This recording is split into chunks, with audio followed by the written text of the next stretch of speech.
Hello everyone, and warm welcome to all attendees of this ultrasound webinar featuring a new microconvex probe with a revolutionary design. My name is Takashiro Hirano.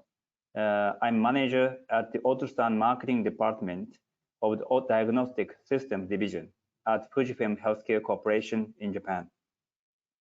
Before starting today's webinar, please watch the video.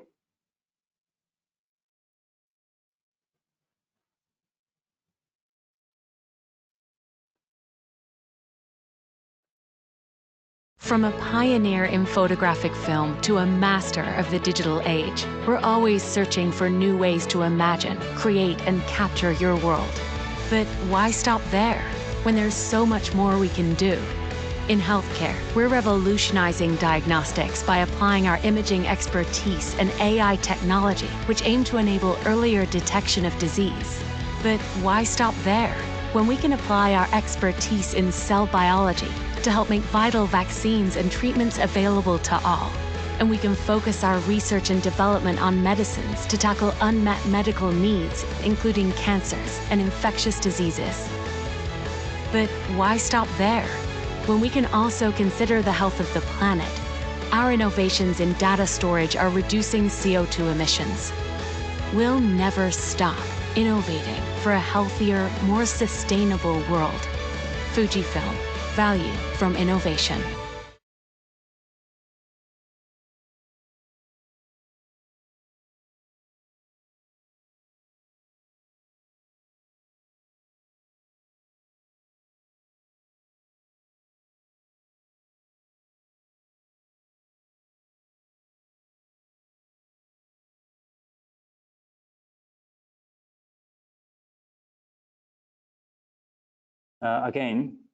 Welcome to the Fujifilm Healthcare webinar. Today's topic is what the new microconvex probe offers. Dr. Hironori Tanaka will present you his experience. I'm honored to introduce you to Dr. Hironori Tanaka from Takarazuka City Hospital in Japan.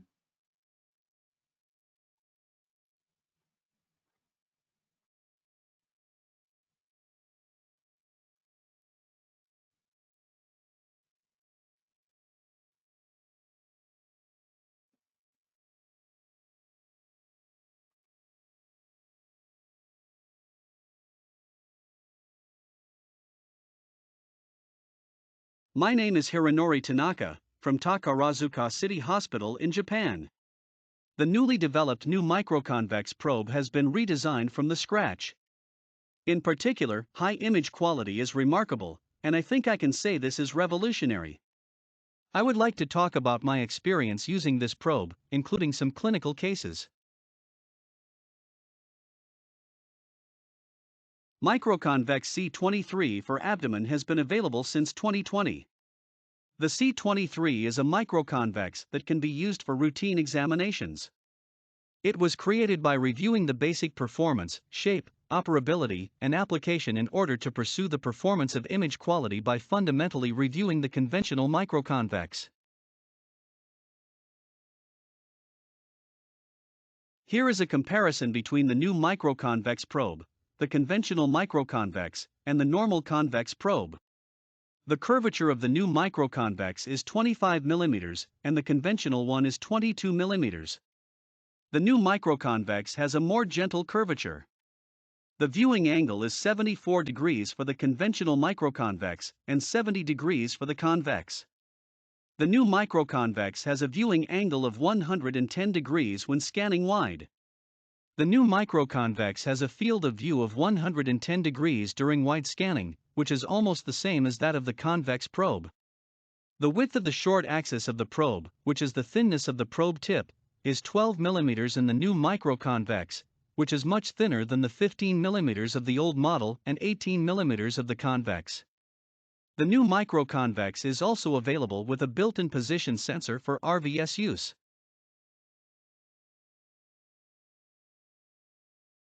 The new microconvex has a high image quality similar to that of the normal convex probe.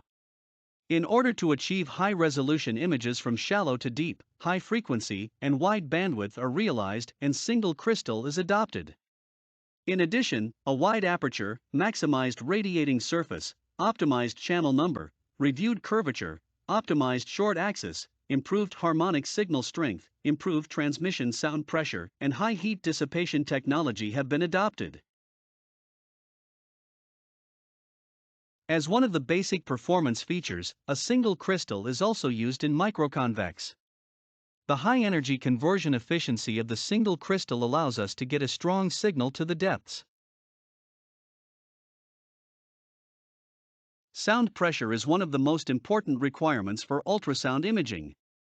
Conventional microconvex products, including those of other companies, could not raise MI above 1 because they tended to heat up when the radiated sound pressure was increased. By reviewing the heat radiation design, the new microconvex probe has improved its heat radiation capability and can output nearly twice the sound pressure of the conventional type, or the same as that of a normal convex. This has enabled us to obtain strong harmonic signals down to the depths and maintain high resolution from shallow to deep areas, which was difficult with the conventional microconvex. As for the shape, the width of the short axis was set at 12 mm, making it as thin as possible while ensuring image quality. The radius of curvature has been gently reduced from 20 to 25 to ensure a good viewing angle. At the same time, contact with the body surface has been improved.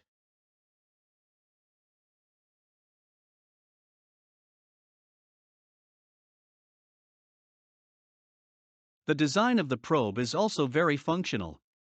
It uses a soft and light cable that does not interfere with operation, and the probe itself is easy to hold. The probe itself is shaped to make it easy to hold. The cable and probe are designed to be balanced at the center of gravity, and there is a recess at the end of the probe where you can put your finger. The tip of the probe is made very thin.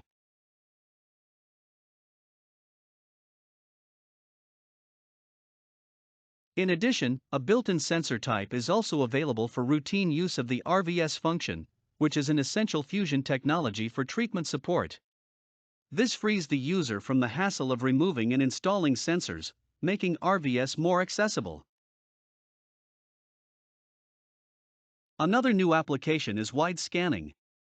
With wide scanning, the angle of view can be increased to 110 degrees without degrading image quality, resulting in images that are almost identical to those of a convex probe and can be used for routine examinations without any problems.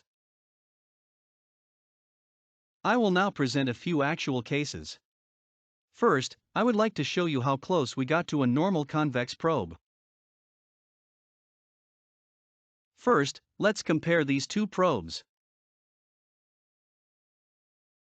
The patient is a 73-year-old man with multiple metastatic liver masses of lung cancer in the right lobe of the liver.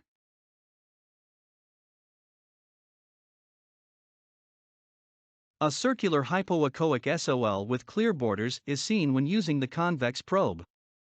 Overall, the nodule is very well delineated.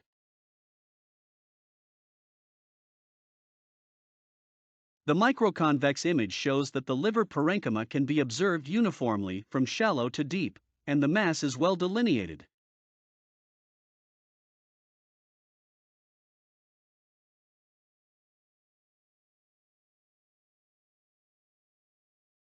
When using wide scanning, the angle of view is almost the same as that of normal convex, allowing observation with no discomfort.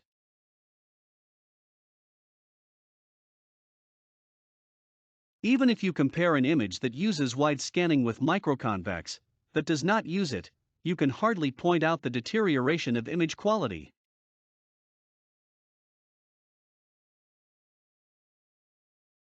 In addition, the image quality of microconvex using wide scanning is comparable to that of convex.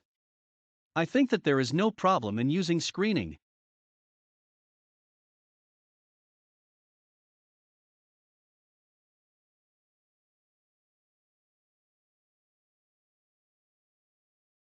In this case of a hemangioma, the lesion was clearly delineated from the proximal to the distal border, and there was almost no difference in image quality compared to the convex probe.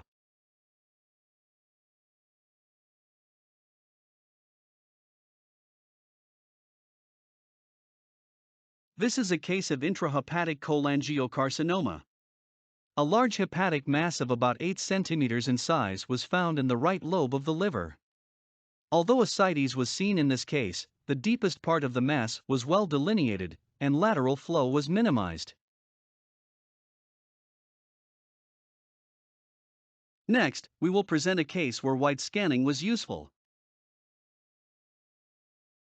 Wide scanning is a function that provides a field of view equivalent to that of a regular connection probe by widening the angle of view to 110 degrees, while minimizing image quality degradation, as mentioned earlier. As a result, this microconvex probe is light and easy to operate, making it very easy to handle. If it can be used in routine examinations without any discomfort, it will be very useful, especially for doctors who are not used to using ultrasound probes.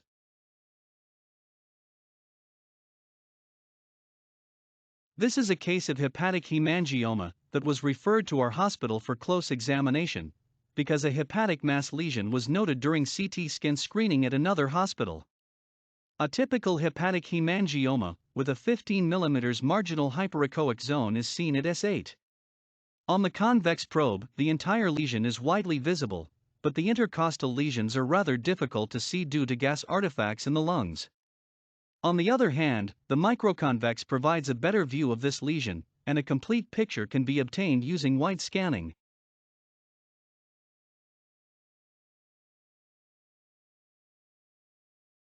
This is also a case of multiple hepatic masses pointed out in a medical checkup and referred to our hospital for a thorough examination.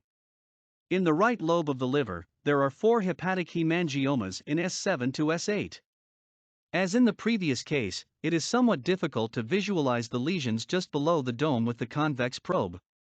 However, using the microconvex probe, these lesions can be clearly visualized, and using wide scanning, the lesions under the dome can be easily visualized with the same coverage as observed with the convex probe. This is a contrast-enhanced ultrasound image of this case. Even with microconvex probe, we were able to observe the mottling and fill-in of the hemangioma in the early stage of contrast with very high spatial resolution.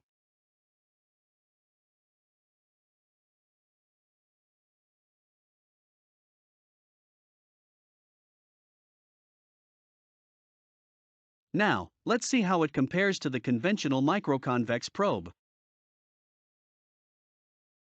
This is a comparison of the two, old and new microconvex probes. In this case, we also compared the new microconvex with the convex. The image quality is comparable to that of a normal convex. This is an image of a patient with primary biliary cholangitis before liver biopsy.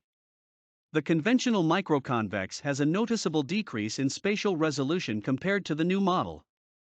In particular, if you look at the image of the liver parenchyma, you can see that there is a difference in image quality between the new probe and the conventional probe.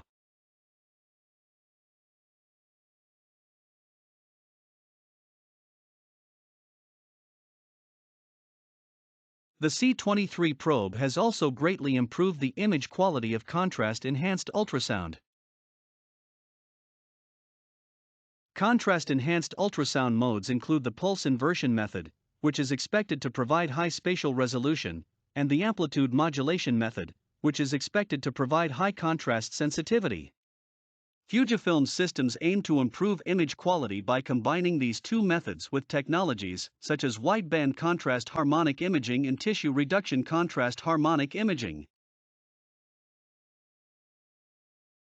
However, the contrast mode inevitably reduces spatial and temporal resolution. Therefore, we have been using the so-called low MIB mode, which is a normal B mode with a lower sound pressure. However, using this method requires a lot of time and effort to get out of the contrast mode, and the function specific to the contrast mode cannot be used, as well as performance problems such as deterioration of signal-to-noise ratio and contrast sensitivity. However, by incorporating the low MI method as one of the contrast modes and devising further functions and conditions, it has become possible to use the vascular imaging mode that can be utilized without stress during contrast examination. We would also like to show you the image quality of contrast-enhanced ultrasonography with the new microconvex. When the arterial phase is observed with definition PI, the dynamics of the contrast agent can be observed with very high spatial and temporal resolution.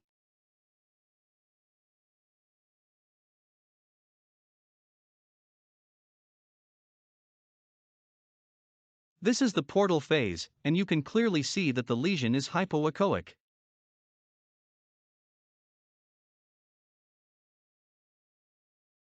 This is the portal venous phase. This is 1 minute and 44 seconds later, but when observed with definition PI, the portal and hepatic venous blood flow is still clearly delineated.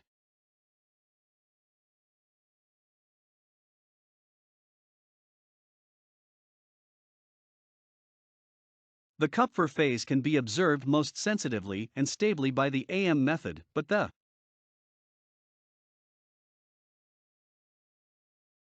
definition PI allows observation with even higher spatial resolution.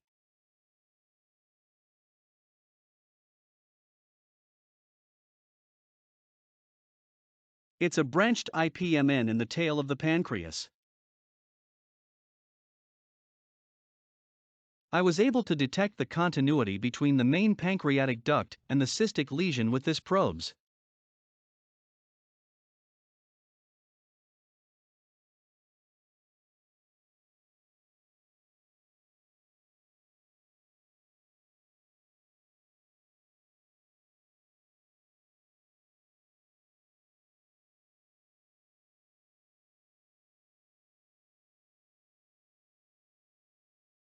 This is a contrast-enhanced US image in this case. Contrast imaging allows to visualize only the main pancreatic duct and cysts in black, because blood vessels are enhanced in white. Since the main pancreatic duct and cystic lesion can be recognized clearly, we can easily confirm the continuity between the main pancreatic duct and the cystic lesion. Finally, I've checked how well this new microconvex probe provides biopsy needle visibility. This is an image of a liver biopsy using a 16-gauge liver biopsy needle. This is the case of primary biliary cholangitis, but the needle can be observed clearly during procedure. There was no bleeding after the biopsy.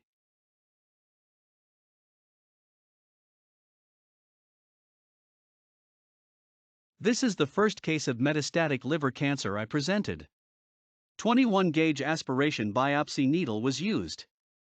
Although the biopsy angle is close to ultrasound beam line, the needle was observed clearly.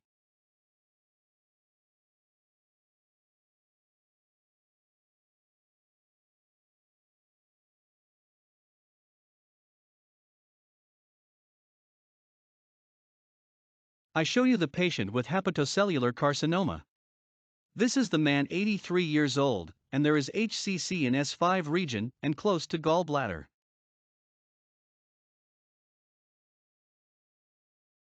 This case can be clearly pointed out in the hepatobiliary phase of EOB MRI, but it is a lesion that ISU or slightly hyper in the arterial phase. As a result of liver tumor biopsy, it was well-differentiated hepatocellular carcinoma. This is the contrast-enhanced ultrasound image. In the arterial phase, the lesion is border unclear, but perfused slightly during arterial phase. So I believe this is the one of the most suitable exam compared with CT or MRI.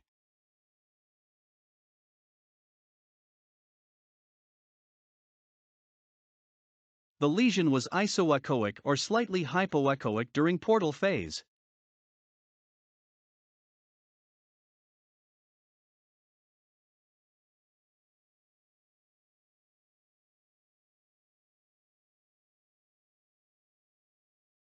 Since the lesion is close to the gallbladder, we decided to create artificial ascites to keep it away from the gallbladder for RFA therapy.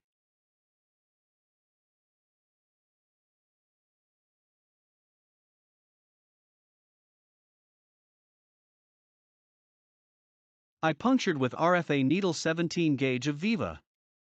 The RFA needle was clearly observed. RFA needle was targeted at the right side and caudal side of the liver, so the tumor could be kept away from the gallbladder during ablation. Remove the RFA needle from the attachment and position the ablation, with the image of lifting the liver away from the gallbladder.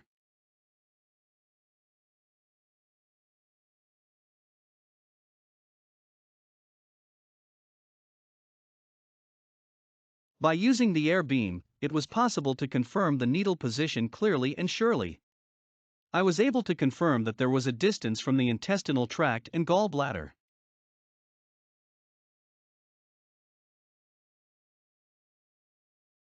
By lifting the lesion, we succeeded in creating space in the gallbladder and the lesion. I applied tension and cauterized while maintaining this position.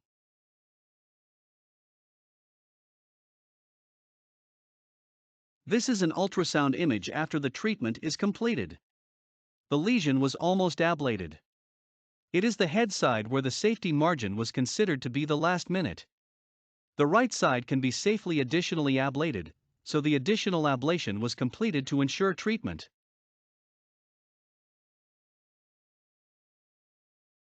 Although it is CT after treatment, the lesion has been firmly ablated, and although it is still 4 months after treatment, the course is good without recurrence. Finally, I would like to introduce the Civco BX2 needle guide, which has been released recently. This new needle guide kit is a disposable type that takes infection prevention into consideration. Since the structure is attached with the probe cover stretched, it looks almost no deterioration in image quality due to the air in the cover. There is no similar structure ever. Furthermore, it is all-in-one structure integrating the needle guide and mounting part to avoid instability due to complex configuration. In addition, it fits the probe and does not interfere probe scanning.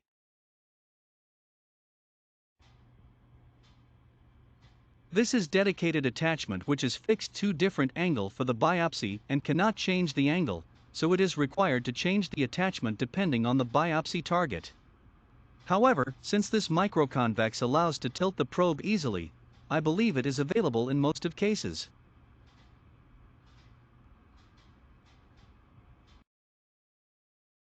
This new needle guide has a much less blind area than the similar solution of the Versa needle guide which is now widely used.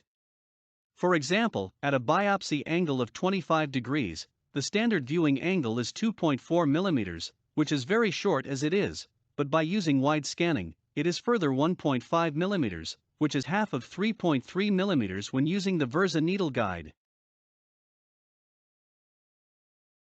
Here is an image using this new needle guide. In a patient with bile duct cancer after surgery, recurrence was suspected at the anastomotic site, so we first tried drainage using a double balloon endoscopy. However, the bile duct in the right lobe of the liver was not imaged, and PTCD was performed. As you can see, the image is not deteriorated even under the probe cover. I performed peritoneal anesthesia, but when I used 25-degree biopsy angle under wide scanning, I did not feel blind area.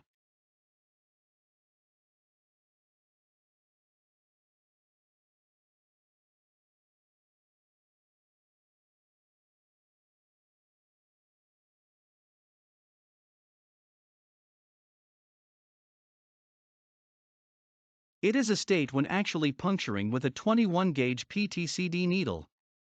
The portal vein was running in parallel on the right side of the slide, so I punctured aiming at the left side of the image. It looked that there is no blind area and the needle tip had good visibility, but what do you think?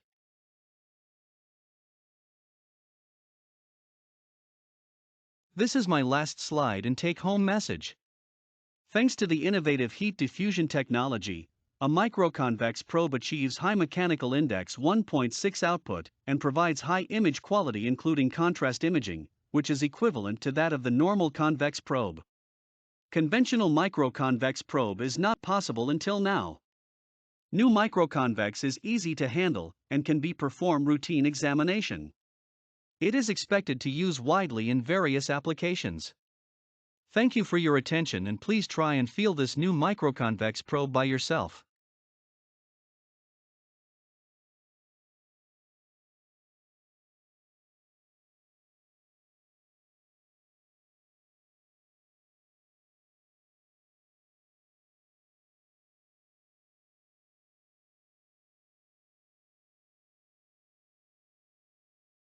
So you will be able to write down your questions to the Dr. Tanaka as shown here on the slide. The respective answers will be made available on the webinar microsite by approximately July 23rd.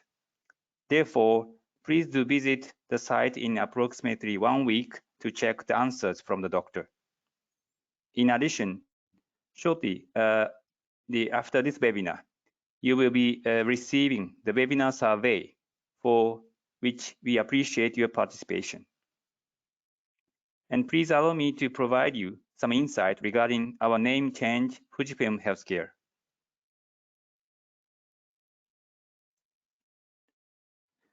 In March 31st, 2021, Hitachi Diagnostics imaging business was successfully transferred to the Fujifilm Corporation, and consequently, Fujifilm Healthcare Corporation starts its operation.